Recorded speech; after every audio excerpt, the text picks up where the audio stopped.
Amados, nuevamente estaremos exponiendo este pasaje que ya para todos es conocido. Comenzamos un buen tiempo atrás. Este es el sexto mensaje que tiene que ver con el libro de Colosenses. Estamos todavía en el capítulo 1 y no es el último mensaje del capítulo 1. Tenemos todavía otras cosas que hay aquí en la riqueza de la enseñanza de Pablo. ¿Sabe? Todas las cartas de Pablo son doctrinales. Todas las cartas de Pablo contienen enseñanza muy rica para la iglesia. Lamentablemente, la iglesia en algunas ocasiones, a través de los siglos, las edades, y aún en este siglo que estamos viviendo, siglo XXI, lamentablemente la iglesia, en vez de ser guiada por la doctrina, es decir, la enseñanza, muchas veces es guiada por la emoción. Y la emoción es tan variable que nos puede complicar. Hermano, la palabra es firme. Y es la palabra la base de nuestra fe. ¿No dice la Biblia que la fe viene por el oír y el oír por la palabra de Dios? Hay personas que se dicen creyentes y que no están leyendo su Biblia como corresponde. Por eso yo, cuando tengo la oportunidad, y doy gracias a Dios que todavía la tengo, de exponer la palabra del Señor, yo me voy a tratar de sacarle todo lo más posible a la palabra del Señor, en el entendido de que no siempre todos tenemos el tiempo de escudriñar la Escritura como Dios quiere que se haga. Por eso, de pronto usted va a decir, pucha, vamos como despacito en el libro de Colosenses, o generalmente cuando entregamos temas que son expositivos. Pero hermanos amados, vale la pena ir despacio cuando la comida es buena. Porque usted come todo así como de golpe nomás, se acabó la satisfacción de alimentarse sanamente. Pero aquí, hermanos, hay una gran bendición. Y quiero tocar hoy día un tema que no es muy fácil para nosotros los creyentes y que en la Biblia lo toca. No sé si usted se dio cuenta en una parte de la lectura que se tuvo, que el propósito real de la muerte de Cristo y de todo lo que Cristo hizo es simplemente levantar a una iglesia, o sea, buscar una novia, una esposa para Cristo, y Él mismo presentársela a sí mismo, una iglesia santa, sin mancha e irreprensible delante de Él. Eso decía el versículo 22. Ya lo vamos a analizar más exhaustivamente, pero ahora el tema que quiero tocar es que la vida santa es posible. Es posible vivir santamente, porque generalmente nosotros decimos, bueno, pastor, todavía estamos en la carne. Y hermano, eso yo lo entiendo y Dios lo sabe. En este cuerpo de muerte, hermano, el único que nos libra al final es la muerte de Cristo. Es Cristo mismo quien cumplió todo lo que nosotros no podíamos cumplir. Y hay una verdad aquí, la santidad. La santidad es instantánea. Cuando recibimos a Cristo, Dios nos declara santos. Pero también la santidad es progresiva. Es decir, mientras vivamos, debemos ir caminando hacia santidad. Es decir, dejando detrás ya algunos pecados groseros que nos sorprendieron cuando nos convertimos a Cristo y descubrimos que todo lo que hacíamos era pecado en realidad. Y entonces empezamos a reaccionar y vamos dejando. Eso se llama una santidad progresiva. Y está también la santidad por venir, la santidad que está en el futuro, la santidad ya cuando ya no podemos pecar más porque este cuerpo de muerte ya no existe, sino que tendremos un cuerpo de gloria. No este cuerpo animal, este cuerpo alma, sino que un cuerpo espiritual. Y es lo que enseña la palabra. Pero en esta carta, el apóstol Pablo está escribiéndole a la iglesia en Colosas, poniéndole un énfasis especial, diciendo que aún aquí en esta tierra y aún en esta carne es posible vivir santamente. Y hermanos, por favor, no nos llamemos a engaño. La iglesia tiene que ser santa. De hecho, el apóstol Pablo, cuando escribe, llama santo a los corintios, por ejemplo, A esa iglesia de Corinto yo jamás se me habría ocurrido llamarlos santos, porque era una iglesia pueril, era una iglesia infantil, era una iglesia con conflicto, era una iglesia donde cada uno hacía lo que quería, aún la Santa Cena la tomaban desordenadamente. Y sin embargo, Pablo le llama santa, porque esa es la posición de la iglesia. En Cristo somos intachables. Pero hermano, mientras estamos en la tierra, Dios espera, como lo dice muy claramente Primera de Pedro, espera que seamos santos, porque Él es santo. No puedes pensar que este mensaje es para otra persona, sino que es para ti, así como lo ha sido para mí. No puedes creer que esto Dios lo tiene para los demás, los hermanos que están más avanzados, ¿no? Este hermano que es un anciano, o este hermano o esta hermana que es diaconisa, o estos hermanos que están comprometidos enseñando a los niños. Ellos deben ser santos, pero yo, bueno, el Señor sabe, la carne es débil. Hermano, basta ya de excusas. Usted no puede quedarse pegado y no podemos quedarnos pegados en una vida de pecado. Dios nos llama a santidad. No es un tema popular, yo lo sé. Cuando llamamos a santidad, no es un tema popular, porque va contra los deseos de la carne. Y a la carne le gusta su parte. Pero hermanos queridos, a Dios le gusta la suya. Y para eso Cristo murió. No solamente murió para que tú digas, tengo vida eterna y me voy al cielo y mientras tanto hago lo que quiero, porque eso es mal entender el Evangelio. Es cierto que ninguna condenación hay para los que están en Cristo Jesús. Pero hermanos amados, hay bendición en caminar en santidad. No hay condenación, pero Dios nos llamará a cuenta. Porque hermano, para que nosotros podamos vivir una vida santa, y este es mi primer punto hoy día, para que podamos vivir una vida santa, Dios proveyó. Dios nos ha provisto una manera de vivir esa vida santa. Hay una provisión de Dios para vivir santamente. Así como Dios ha provisto para nuestra salvación, también provee para nuestra santificación, para nuestra vida de santidad. Y el énfasis de Dios, según veo yo aquí en esta carta por el apóstol Pablo, el énfasis de Pablo es entonces el énfasis de Dios, porque es reiterado en esto. Si usted se da cuenta, Pablo habla de Cristo y de Cristo, rechazando toda otra cosa, toda otra filosofía, toda otra idea religiosa. Lo mismo que hace el escritor de Hebreos, destacando a Cristo por sobre todo lo demás. Es exactamente lo que el Señor ha provisto para nosotros. El énfasis de Dios es Cristo. Colosenses 1:19, lo repito porque eso ya lo entregamos en otro mensaje, pero es maravilloso esto. Por cuanto agradó al Padre que en Él habitase toda plenitud. Esa palabra que usa Pablo, yo he ido descubriendo en mis propios estudios, que es la palabra pleroma, una palabra griega, que realmente no era muy usada en algunos círculos cristianos. De verdad, el apóstol Pablo, esta palabra pleroma o plenitud, la usa 8 veces, solamente en el libro de Colosenses, 8 veces. En todo el Nuevo Testamento la palabra pleroma, tal cual, que significa plenitud, es usada 17 veces, más o menos.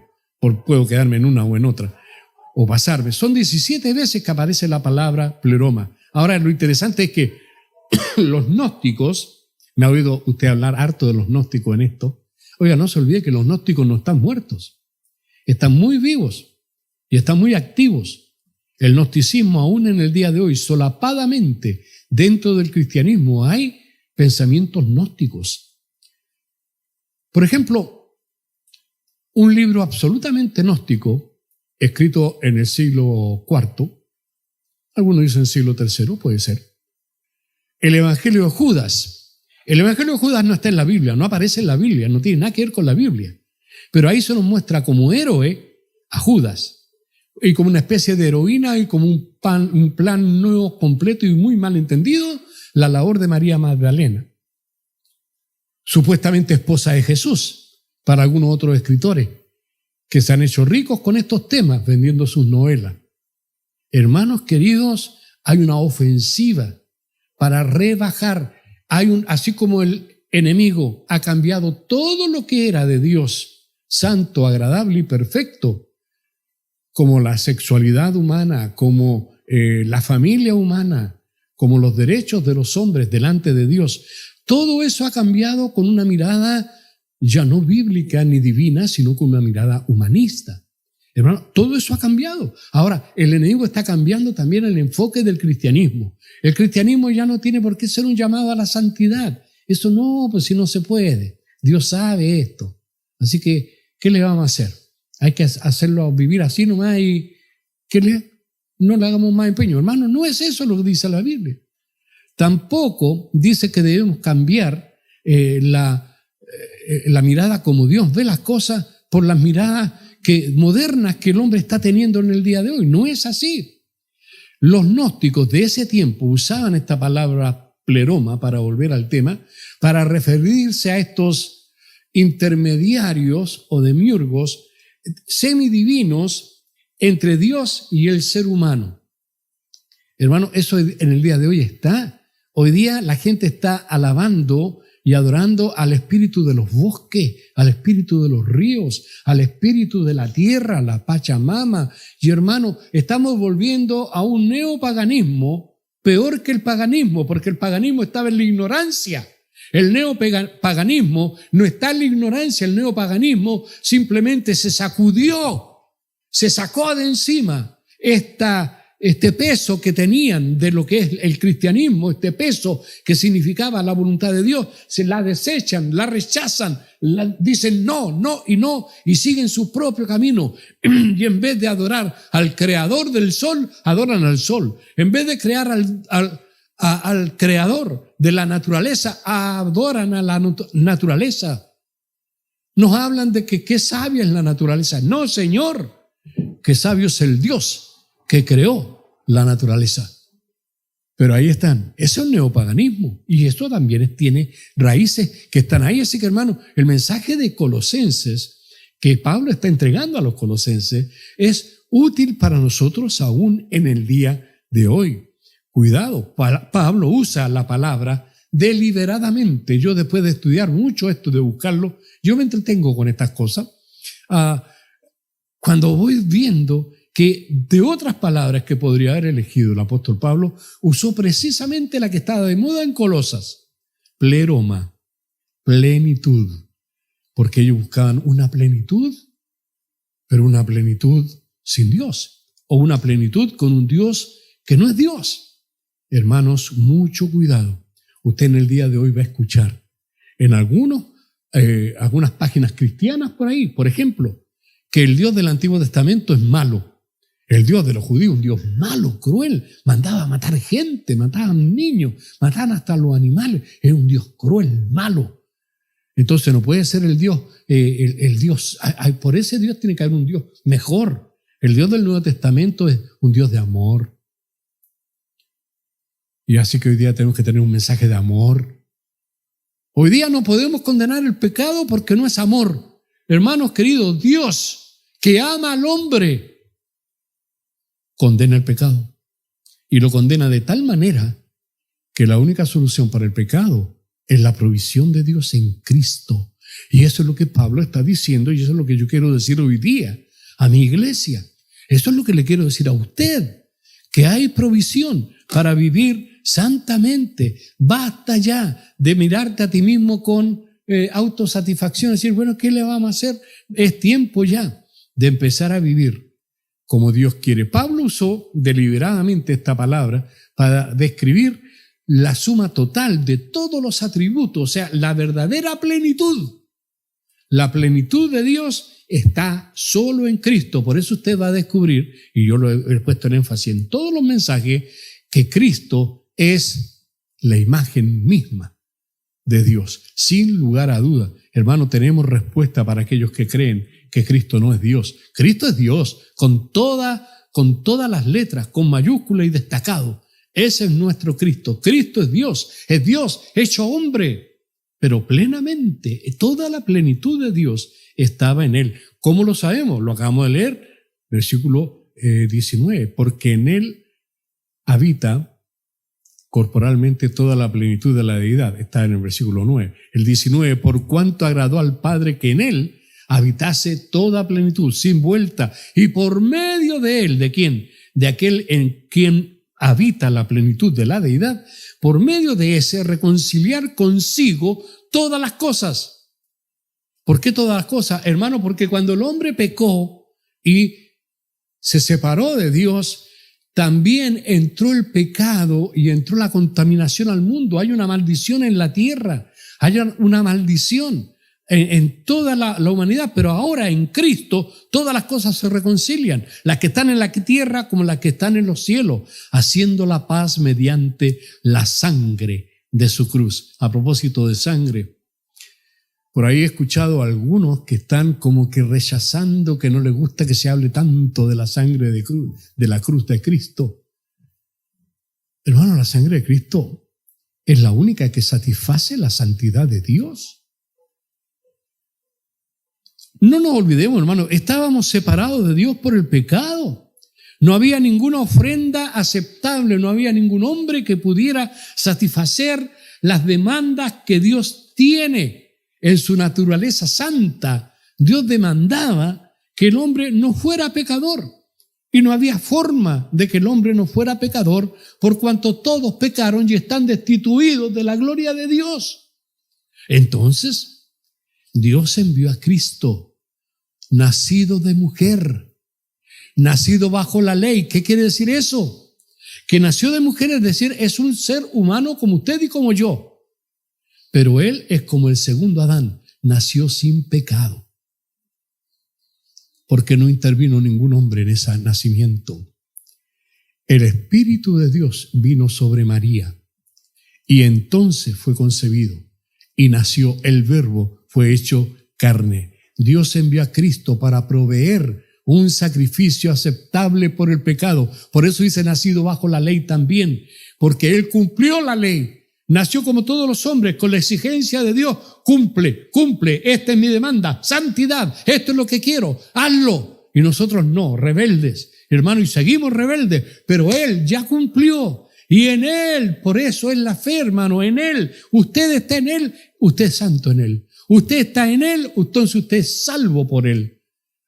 Yo quiero que lo vamos entendiendo. La identidad con este que es uno con Dios, con este que tiene la pleroma o la plenitud de Dios. Hermano, todos aquellos que Dios llega a tener una relación a través de la fe, a los que reciben a Cristo, al que proveyó realmente los medios para que todas las criaturas pudiesen reconciliarse, hermano, Él les ha dado un estatus especial. No nos olvidemos, hermano, cuando en Juan capítulo 1 comienza diciendo que el Verbo era Dios y el Verbo era con Dios, todas las cosas por Él fueron hechas. Cuando después dice en el versículo 14, y aquel Verbo fue hecho carne, no nos olvidemos que antes de llegar al versículo 14 está el versículo 12 y 13 y el 11. A lo suyo vino, Juan 1, 11, a lo suyo vino y los suyos no lo recibieron. Y el 12 lo recuerda, mas a todos los que le recibieron. ¿Cuántos de los que están aquí recibieron a Cristo? ¿Usted recibió a Cristo? Tú recibiste a Cristo. A los que le han recibido se les dio un poder especial, se les dio la potestad.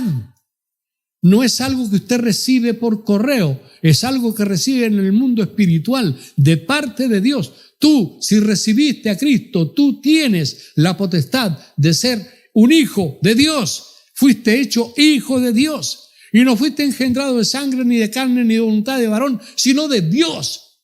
Eso es lo que está diciendo, hay una identidad. Y fíjese que estoy citando a Juan, pero el que está escribiendo en Colosas, a los colosenses, digamos, en este caso es el apóstol Pablo. Pero Pablo lo tenía muy claro. ¿Por qué? Porque Pablo era un conocedor, un erudito del Antiguo Testamento y lo sabía muy bien. Por eso, hermano, Levítico 17:11 lo sabía Pablo y él sabe lo que dice y lo voy a repetir aquí. Porque la vida de la carne, hablando de la vida de todo ser humano, y estoy hablando ahora de la sangre de Jesús, por eso me detengo aquí, porque la vida de la carne en la sangre está. Y yo os la he dado para hacer expiación sobre el altar por vuestras almas, y la misma sangre hará expiación de la persona. Los sacrificios que Dios pedía en el Antiguo Testamento siempre eran con derramamiento de sangre. Cuando el hombre pecó, quiso cubrir su inmundicia, su pecado, su desnudez con una hoja, con algo que encontró a mano, como todo el hombre, nos tapamos. Dios no lo aceptó y Él los cubrió con piel. Y para ponerles piel hubo que derramar la sangre de animales inocentes para cubrir a Adán y Eva. Hermano, hubo otra sangre y hay otra sangre. Hay un precioso manantial, la sangre de Jesús. La sangre de Jesús. Yo veo lamentablemente una tendencia en el día de hoy de rebajar el poder de la sangre de Jesús. Por esa sangre derramada en la cruz, yo soy salvo. Por esa sangre derramada en la cruz, yo y tú eres salvo y eres santo a los ojos de Dios. Esa es la sangre que te lava, es la sangre que nos limpia. Hermanos, no puede haber perdón sin derramamiento de sangre. Por eso Cristo ofreció su vida divina, y ya vimos que la vida de la carne está en la sangre. Cristo derramó su sangre. De tal manera, hermano, que cuando llegue el momento de comprobar si estaba vivo o muerto y le entierran una lanza y le llega al corazón por debajo, ya se había producido la coagulación. Salió suero, agua y sangre. Bendito sea el Señor. Bendita es la sangre de Jesucristo que nos limpia de todo pecado, para satisfacer toda la deuda del pecado en todos los seres humanos y restaurar la paz que se rompió en el pecado, tanto de la naturaleza y de los hombres. Dios derramó la sangre de su Hijo. Lo único que nos hace acepto delante de Dios. Por eso la fe en su sangre no solamente, hermano, nos libra de la ira de Dios, sino que también es el medio para una vida victoriosa. Primero, usted sabe, la sangre de Cristo resuelve el asunto legal de nuestra separación de Dios y nos reconcilia con Él. ¿Cómo? Así como en Adán todos mueren, en Cristo todos son vivificados. En Adán se falló, pero el segundo Adán, el otro perfecto, el que no tiene pecado, el que cumplió toda la ley, ese nos reconcilia con Dios. Por eso, hermano, la iglesia no puede tener otra base más que Cristo. Ahí vamos a estar poniendo el énfasis siempre. Y hermano, no nos olvidemos, la fe en la sangre de Cristo nos infunde vida, nos da vida y nos da fuerza para triunfar sobre el pecado. 1 Pedro 1:18, no lo busque, lo leo. Sabiendo, dice la Biblia, que fuisteis rescatados de vuestra vana manera de vivir, la cual recibisteis de vuestros padres, no con cosas corruptibles como oro o plata. Hermano, el oro, las indulgencias, todo lo que usted paga para salvarse no sirve, no hay nada. Tampoco las obras no compran la salvación. Dice la Biblia ahora en el versículo 19, sino con la sangre preciosa de Cristo. Escúcheme, no con piedras preciosas, no con cosas corruptibles, no con oro, no con plata, sino con la sangre preciosa de Cristo, como de un cordero sin mancha y sin contaminación. ¿Qué me salva? La sangre de Cristo. La sangre del Señor Jesús. Esta provisión no solamente fue provista, sino que era necesaria. Colosenses 1:21 dice, y vosotros también, que no erais en otro tiempo extraños y enemigos en vuestra mente haciendo malas obras, ahora os ha reconciliado. ¿Qué está diciendo la palabra? Que antes estábamos separados de Dios y éramos enemigos de Dios, éramos extraños a Dios. Así que la provisión, es decir, la sangre de Cristo, era necesaria. La provisión es dada solamente en Cristo, hermano, por su muerte. ¿Qué sigue diciendo la palabra? Colosenses 1:22. Ya tuvimos la lectura bíblica, pero lo voy a repetir. Dice la segunda parte, en su cuerpo de carne, por medio de la muerte, para presentaros santos, sin manchas e irreprensibles delante de Él. Me gusta esto, me gusta. Por su reconciliación, hermano, hay una reconciliación universal, pero también nos ha reconciliado a nosotros. No solamente el mundo va a volver a hoy día están todos preocupados cómo el mundo se está deteriorando cada vez más. Vemos cómo todo se va para abajo. Hablamos de calentamiento global, de contaminación, hablamos de sequía. No me diga que no conocemos esos temas. Los conocemos, hermano. Todo eso será restaurado por causa del sacrificio perfecto de Jesucristo nuestro Señor. Por eso es importante, por su reconciliación, entonces nosotros estamos viendo esta provisión que es dada por Dios. Por su muerte, por su reconciliación y por su paz. Versículo 20, segunda parte, haciendo la paz mediante la sangre de su cruz. No había otra forma de hacer la paz con Dios, sino que la sangre y la sangre del perfecto, la sangre del Dios hecho hombre. Esa sangre es tan importante para nosotros. Hay una provisión entonces para vivir santamente. ¿Cuál es la provisión? La sangre de Cristo. También hay una regla, hay un patrón, una forma para la vida santa. Porque aquí hay una especie de condicional en el versículo 23 que dice, si en verdad, Colosenses 1:23, si en verdad permanecéis fundados y firmes en la fe y sin moveros de la esperanza del evangelio que habéis oído, el cual se predica en toda la creación que está debajo del cielo, del cual yo, Pablo, fui hecho ministro. ¿Qué está diciendo la palabra? Está diciendo que tenemos que permanecer fundados. Hermano, atento.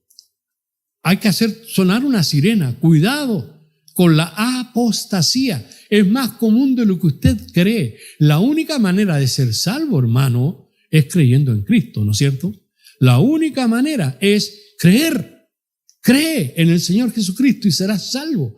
Cree, el que cree en el Hijo tiene vida eterna. Hermano, la única causa, la única razón para la salvación es creer en Cristo.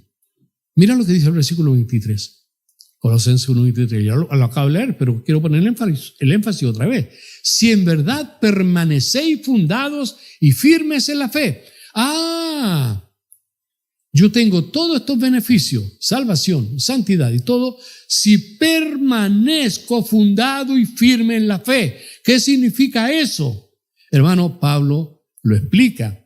Pablo está desarrollando todo un tema aquí. Y no solamente aquí, todos los otros escritos de Pablo confirman la misma idea. ¿Qué está diciendo? Mira, este versículo 23 es muy importante para los colosenses y también para nosotros.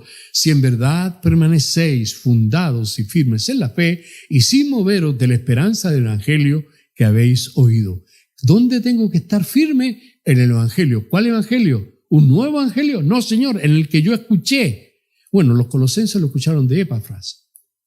Hermano, nosotros lo escuchamos de quienes los predicaron. Este evangelio basado en la fe apostólica, este evangelio basado solo en la Biblia, este evangelio sin la contaminación del paganismo, este evangelio, el puro evangelio. ¿Cuál es el evangelio? La verdadera buena nueva es que Cristo murió por los pecadores y el que cree en eso tiene la vida eterna. El que cree que Cristo murió en su lugar tiene vida eterna si realmente no creyó en vano. No creyó de vacío, porque usted puede creer que cree. Hermano, asegúrese cuál es su fe. Por favor, nosotros creemos que una vez que una persona tiene a Cristo es salvo para siempre. Hermano, sí, si permanece fundado y firme en la fe.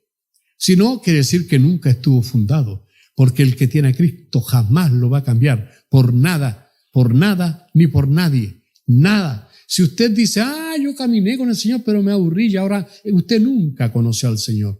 Si usted dice, pero es que esto es muy latoso, qué fastidio esto, ya no me gusta tanto. Hermano querido, usted nunca lo conoció, porque el que conoce a Cristo de verdad, el que realmente llega a creer de verdad en Jesucristo, en su sacrificio, en lo que Él hizo, no lo cambia, no puede cambiarlo, porque es como el apóstol Pedro, ahí en Juan capítulo 6, versículo 66, dice, Evangelio de Juan 6:66, dice que desde ese tiempo, desde ese momento, muchos de los que los seguían se volvieron atrás. Y Jesús le pregunta a los discípulos, ¿queréis acaso iros también vosotros?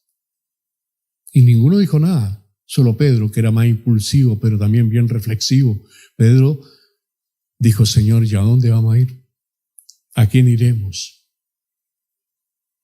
Tú tienes palabras de vida eterna. Eso es estar claro, hermano. ¿Usted cree eso? ¿Usted no cambiaría a Jesús jamás? Hermano, por favor, esto es debido a muerte.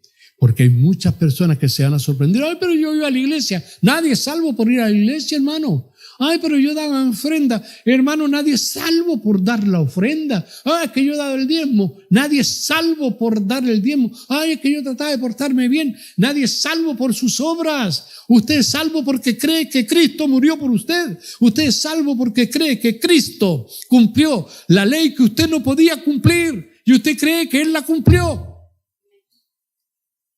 Por favor.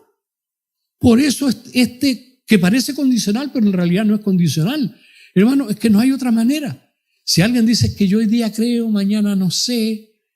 Hermano, yo he estado en campañas evangelísticas donde en cada ocasión que el predicador invitaba a recibir a Cristo, pasaba lo mismo, hermano.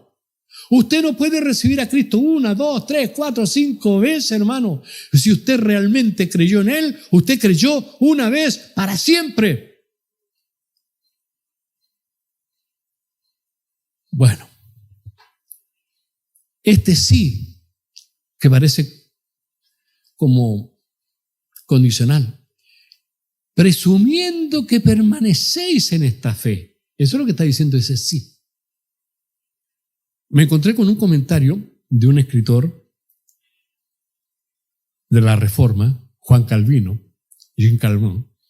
Él dice así, si, analizando este versículo, si continúas, y él hace este comentario, aquí tenemos voy a leerlo tal cual, aquí tenemos una exhortación a la perseverancia, mediante la cual Pablo les advierte que toda la gracia que se les había conferido hasta ahora sería vana, a menos que perseveraran en la pureza del Evangelio, porque la estabilidad de su fe estaba en ese momento expuesta al peligro de las estratagemas de los falsos apóstoles y los gnósticos. Ya lo tenía claro Juan Calvino hace tanto tiempo atrás. ¿Por qué? Porque Juan Calvino era un entusiasta del apóstol Pablo. Era paulista en ese sentido. Hermanos, nosotros tenemos nuestra fe basada en los escritos apostólicos. Así que debemos ser igual. Si la salvación es por fe en Cristo, hermano, ¿qué sucede cuando usted ya no cree en la obra redentora de Jesús? ¿En qué está fundada tu fe si ya no cree en Él? La Biblia dice que nosotros estamos fundados, es decir, fijados sobre un cimiento, fundados. Recuerda 1 Corintios 3:11, otro escrito de Pablo. Porque nadie puede poner otro fundamento, otra base, que el que está puesto ya, el cual es Jesucristo. ¿A qué se está refiriendo? Al cimiento sobre el cual descansan los creyentes. Es como el cimiento sobre el cual descansa un edificio. ¿Cuál es tu base? La base, hermano, no es la iglesia. Hay personas que ponen la fe, la confianza en el pastor. Se les cae el pastor y se les cae la fe. Hay personas que confían en el otro, el que lo llevó a Cristo. Se le cae ese, se te cae la fe. Hermano, Cristo no se te va a caer nunca, porque nunca cae. Él ya venció la muerte. Tu fe tiene que estar fija en Él, nada más que en Él. Entonces, Cristo tiene que ser el fundamento. Y la palabra firmes, creo yo que lo pone mejor el apóstol Pedro en 1 Pedro 5:10 cuando dice, mas el Dios de toda gracia, que nos llamó a su gloria eterna en Jesucristo, después que hayáis padecido un poco de tiempo, el mismo ¿recuerda el pasaje? Os perfeccione. Hermano, ese perfeccionar es llevarnos a la santidad. Cada día vaya perfeccionando en nosotros. Afirme, ¿qué está diciendo eso? Que nos ponga bien agarradito al suelo. Fortalezca, es decir, que tengamos fuerza para seguir adelante. Y establezca, es decir, que nadie te mueva de ahí. ¿Está claro, hermano? Así dice la Biblia. Eso es lo que se esperaba de los colosenses. Eso es lo que esperaba Pedro también de esta gente que él les escribe. Ahora, 1 Corintios 15:58 dice, así que hermanos míos amados, estad firmes y constantes. Usted no puede decir hoy día creo, mañana no. Usted no puede decir hoy día ando bien con el Señor, hoy día no sé. Y empieza a poner los ojos en usted mismo en vez de poner los ojos en Cristo. Hermano, córtala, crece, afírmate en la roca. No te afirmes en ti mismo, no te afirmes en tu estado de ánimo. Afírmate en Jesús, solamente en Él. Estad firme y constante, creciendo en la obra del Señor siempre. ¿Hace cuánto que no creces? ¿Hace cuánto que te quedaste pegado? ¿Hace cuánto que no estás sirviendo a Dios como Él se merece? Hermano, hoy día tenemos cupo para más personas de las que tenemos. ¿Dónde están los demás? ¿Dónde está usted, hermano, que prefirió ver el culto desde la casa? Debiéramos tener una lista donde vamos diciendo, lo siento, hermano, día ya está todo lleno. Pero hay varios que se inscriben y después ni siquiera aparecen. Hermano, aprovechemos este tiempo. Quizás son los últimos tiempos en que podemos estar en comunión como corresponde, los unos con los otros. Amemos la comunión. Eso también nos sirve, hermano, no dejando de congregarse como algunos ya tomaron por costumbre. Cuidado con eso. Hermano, las mismas palabras griegas que usaba Pablo en Colosenses, usted ve que la usa Pedro, que la usa Juan, que la usan estos otros escritores. Así que, hermanos, se nos pide que tenemos que estar firmes, si en verdad permanecéis fundados y firmes. Tenemos que permanecer estables y sin moveros, sin que nadie te saque de la esperanza del evangelio que habéis oído. La doctrina, hermano, la doctrina no cambia, la doctrina no evoluciona. No es como yo he escuchado en algunos lugares de la iglesia de Roma, por ejemplo, que dice el dogma evoluciona. Perdóneme, Señor, pero el dogma no evoluciona, porque Cristo es el mismo ayer, hoy y por los siglos, porque Él mismo dijo, el cielo y la tierra pasarán, mi palabra no pasará. Así que, ¿por qué la voy a cambiar? ¿Por qué la voy a cambiar? ¿Porque cambian las modas humanas? ¿Porque cambian la forma en que el hombre piensa? Y hoy día el hombre acepta cosas que Dios no acepta. Hermano, yo no voy a cambiar. Yo voy a seguir aferrado a la palabra. La doctrina no cambia. La doctrina no evoluciona. La doctrina permanece para siempre. Así que, hermano, no nos olvidemos. Sigamos con el tema. Hay una provisión para vivir santamente. La sangre de Cristo. La vida de Cristo. Cristo mismo. Hay un patrón para la vida santa. Así hay una regla. ¿Cuál es la regla? Permanecer en Cristo, hermano. Si usted fuera de mí, nos dijo el Señor, separado de mí. Suena raro este gesto. Nada podéis hacer, nada. Es imposible tratar de vivir una vida cristiana que agrade a Dios sin Cristo, hermano. No se puede. Y, hermano, hay un propósito para la vida santa. ¿Cuál es el propósito? Colosenses 1:22. Para presentaros. Este es el propósito, hermano, de que Cristo derramara su sangre. Este es el propósito de que Él demande de que tú vivas en santidad y permanezca en Él. ¿Cuál es el propósito? Para presentaros, ¿a quién? A ti y a mí. Para presentaros santos.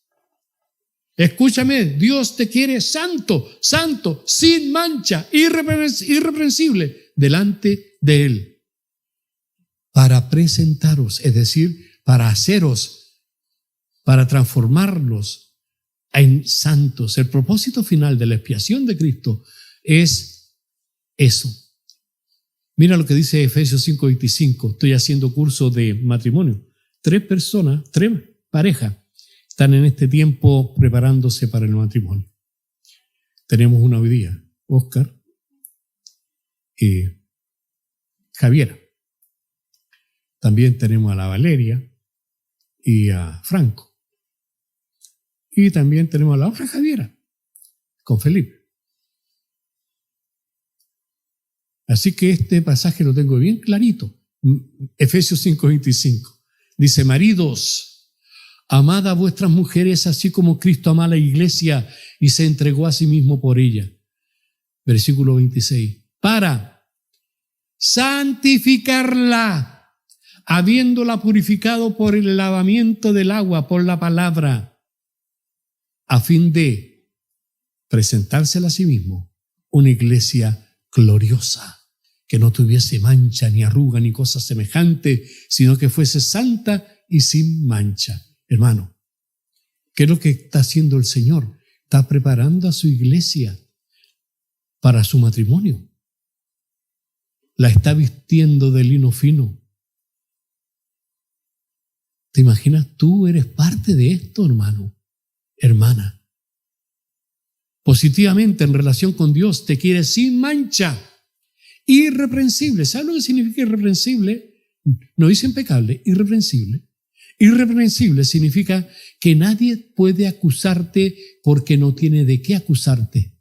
Porque aún el diablo llega a la presencia de Dios y dice, mira lo que hizo este. Y puede decir eso el acusador, el fiscal, puede decirlo eso ante el trono de Dios. Pero el abogado que tú tienes, que es Cristo el Señor, dice, es verdad, él falló o ella falló en eso. Pero Padre, no puede ser imputado por ese pecado. ¿Por qué? Dice el diablo. Esto es una imagen, no va por mano. Y el Señor dice, porque yo pagué ese pecado. Gloria a Dios, hermano.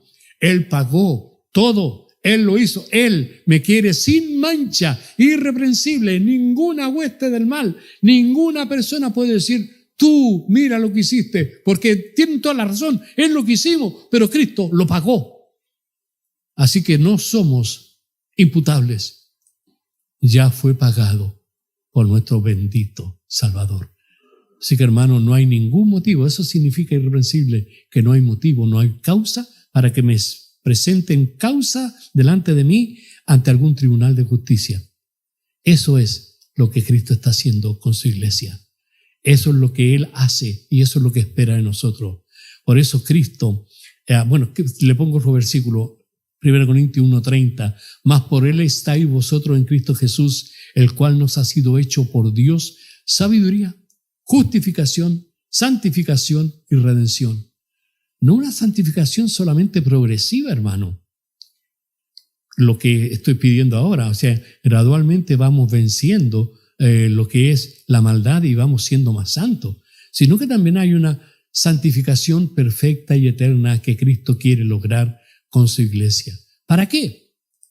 Hermano, para ser como Él, pues.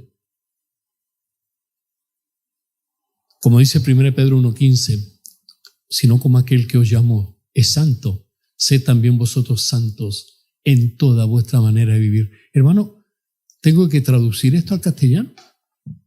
El que te llamó es santo. ¿Y qué pretende de ti? Que tú seas santo en toda vuestra manera de vivir. No en alguna, toda. Y toda es toda. No puede decir, no, este departamento déjemelo aquí porque por aquí yo me lo tengo. Esto. No, Señor, toda. Vuestra vida, hermano, porque escrito está, sed santos porque yo soy santo. ¿Para qué? Entonces, Cristo está preparando su iglesia para que tengamos una pureza externa, nuestro testimonio.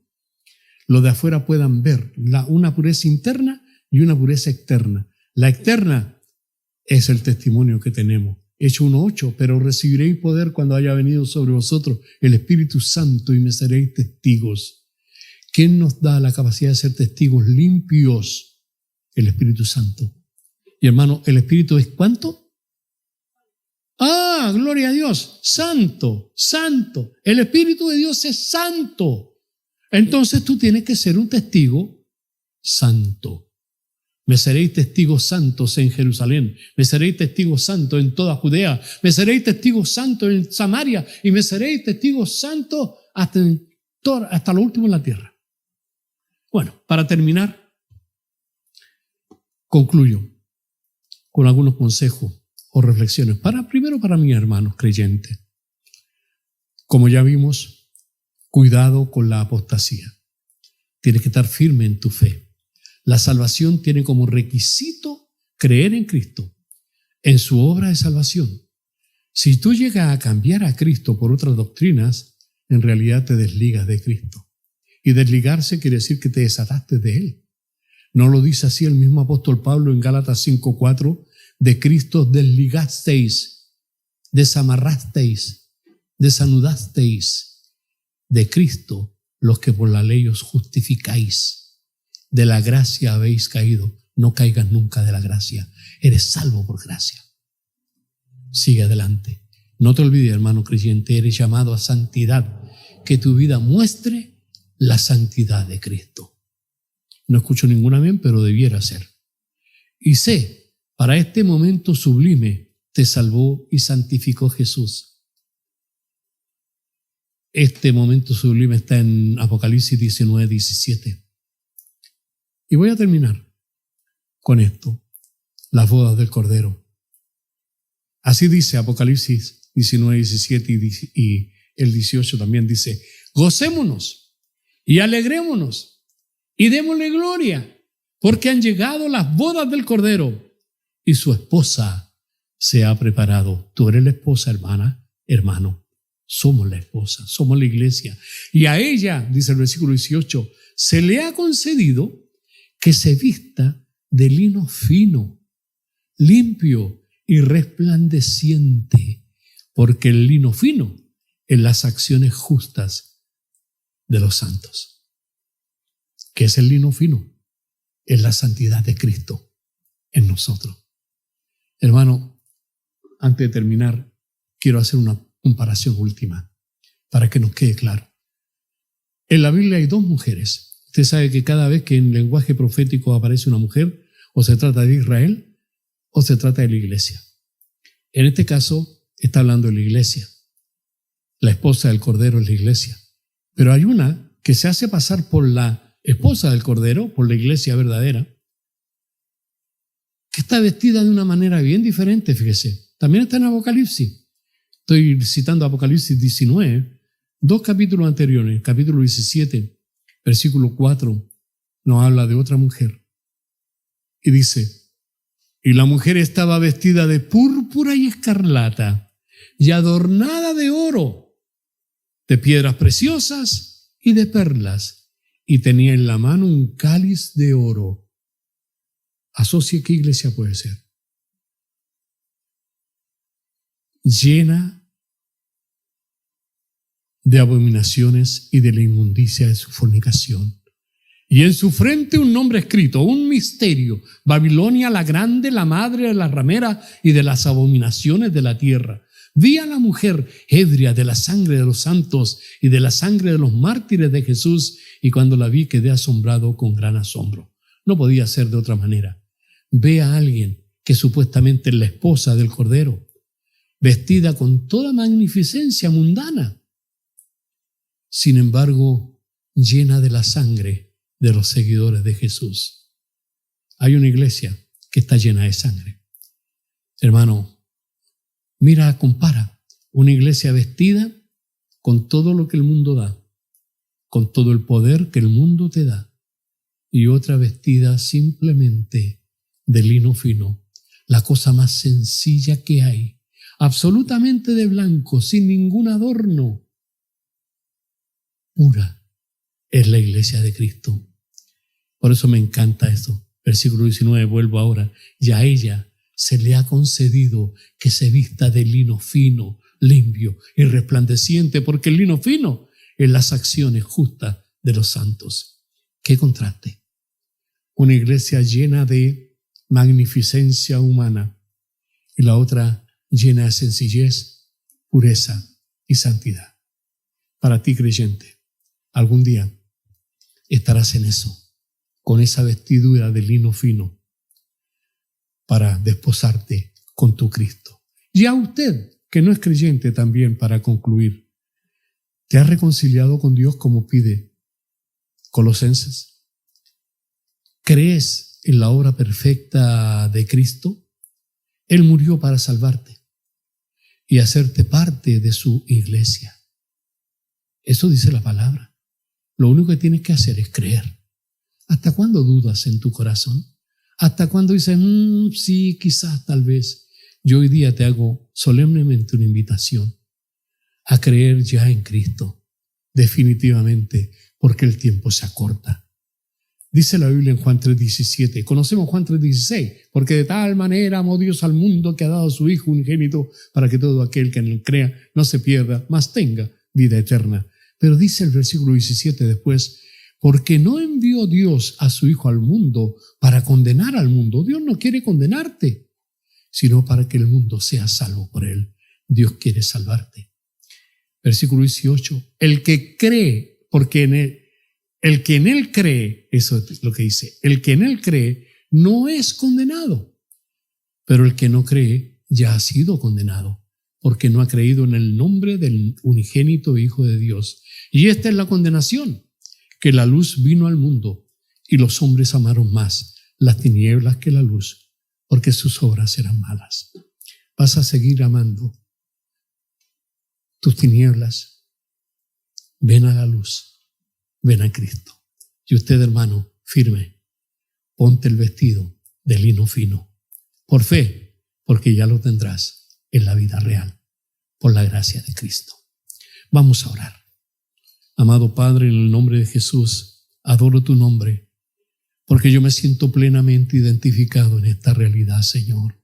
Algún día seré parte, Señor, solo por tu gracia, porque no hay mérito en mí ni en ninguno de nosotros, solo por tu gracia, porque tú nos has concedido que se nos vista de lino fino, blanco y resplandeciente.